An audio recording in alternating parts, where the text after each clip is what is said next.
This is not a movie trailer. This is not CGI. This is China putting humanoid robots on live television in front of 1 billion people. And instead of dancing, they started to fight.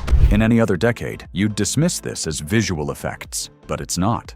It's real hardware, real gravity, real risk, broadcast live during the biggest show of the year. On Lunar New Year, at the Spring Festival Gala, dozens of humanoid robots walked into China's brightest spotlight. Not as props, but as the main characters. No retakes, no simulation, just machines and a global audience watching every move. And here's the part the West should pay attention to. This isn't just a performance, it's a signal. A staged reminder of how far China's robot ecosystem has come and how confident it is, showing that progress to the entire world. Last year, Unitree Robotics turned heads by putting 16 H1 humanoid robots on that same stage, dancing a traditional routine in sync. It was charming, it went viral, and it felt like a milestone. But in 2026, Unitree came back and made that old performance look like a tutorial. This time, they brought their more compact G1 humanoids, and the choreography wasn't a gentle folk dance. It was martial arts. You see rows of G1s drop into fighting stances, then explode into motion, fast kicks, spinning transitions, staff strikes, Nunchucks whipping under festival lights. The rhythm feels intentional, almost expressive. There's no toy-like stiffness, no awkward pauses. One movement bleeds into the next, like a stunt team that has been training together for years, except this stunt team runs on code and batteries. Then they push it further. Some robots sprint up vertical walls, push off, twist in midair, and land cleanly back in formation. If you saw it without context, you'd think you were watching human performers in robot suits. But the moment that really breaks your brain is when the style switches to Drunken Fist. If you know martial arts, you know how subtle that is. It's designed to look clumsy, unbalanced, almost drunk, while hiding razor-sharp control underneath. Now imagine teaching that to a machine. The robot has to wobble without falling, stumble without losing its center of mass, look off guard while constantly tracking balance and timing. When machines can fake drunkenness, they've mastered balance. You're not just watching robots move, you're watching them act, sell a character,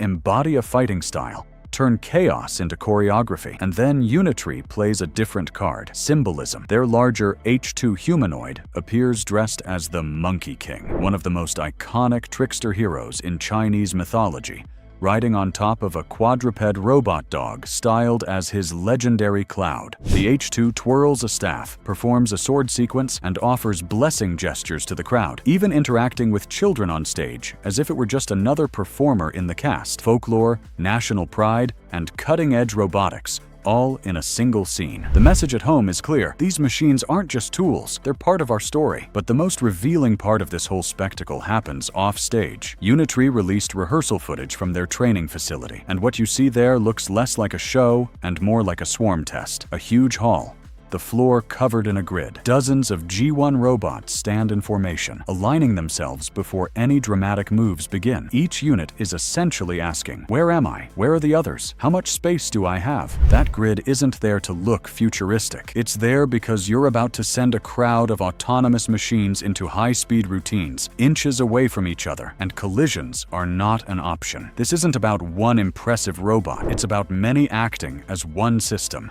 And then there's the shot that says everything. Unitree's founder stands between two G1 robots. Open floor, no cage, no glass barrier, no one rushing to shield him. Suddenly, both robots launch into backflips right beside him. Metal frames spin through the air, then slam back down into solid landings. He doesn't even flinch. He just stands there, like this is another day at the office. Think about how much has to go right for that to be boring to him. A humanoid backflip means calculating how hard to jump, how far to lean, how fast to rotate, and how to stick the landing, all in fractions of 1 second. If that timing slips, the robot eats the floor. If it really slips, it eats the human in the middle. That calm posture isn't recklessness. It's proof of how far they trust their own system. And here's where the conflict sharpens. To the casual viewer, this is a cool festival act. To anyone in a robotics lab in Europe or the US, it's a quiet challenge. This is our comfort zone. Where's yours? 1 year ago, the big headline was, 16 robots can dance in sync. Impressive, but the moves were slow and safe. Now the headline is, dozens of robots are doing martial arts with weapons, wall runs and flips, right next to humans. with nobody visibly steering them. They're not just executing commands anymore. They're sharing space with humans under pressure, under lights, under massive public scrutiny. Now, change scenes. While Unitree is owning the TV moment, another Chinese player is showing a different side of the same story, Agibot and its Expedition A3 humanoid. In Agibot's demo clips, there are no costumes, no lanterns, no mythological framing, just a bare training room and a robot moving in a way that makes even fighters raise an eyebrow. The A3 throws continuous mid-air side kicks, side flips where its feet barely skim the floor, and full backflips that snap from takeoff to landing in what feels like 0.5 seconds. At one point, it fires a rapid combo of kicks toward a human partner. The human actually steps back, like he's dodging real strikes. That reaction isn't scripted, it's instinct. You can nerd out about sensors and algorithms, but emotionally the takeaway is simpler. Here's a machine moving with a level of power and commitment most people would be scared to copy. The A3 stands at human height, built for reach,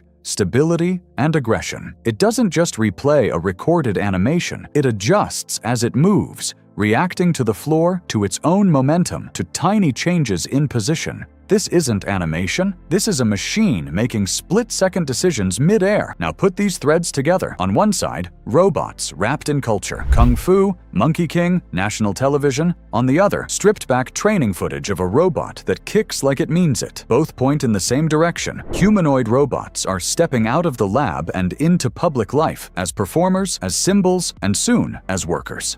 And in the background, China has been very blunt about its intention. It wants to lead the global humanoid robotics race within the next few years. That's not a vague dream. That's written into strategy. So when you see these machines on the Spring Festival stage, it's not just for domestic hype. It's also a subtle broadcast outward. This is what we're already comfortable showing you. Imagine what we're not showing yet. For viewers in the West, it raises a few uncomfortable questions. If this is the polished, public-friendly version, what do the internal prototypes look like? If this is 2026, what does normal look like in 2030? The scariest part? This is the worst they'll ever be. From here, everything gets faster, smoother, cheaper, and more widely deployed. Today, a backflipping kung fu robot is a viral clip in your feed. Tomorrow, something like it might be stacking shelves, patrolling a site, or working night shifts you never see. Once you've watched a robot flip and fight on live TV without wiping out, seeing a similar machine carry boxes or climb scaffolding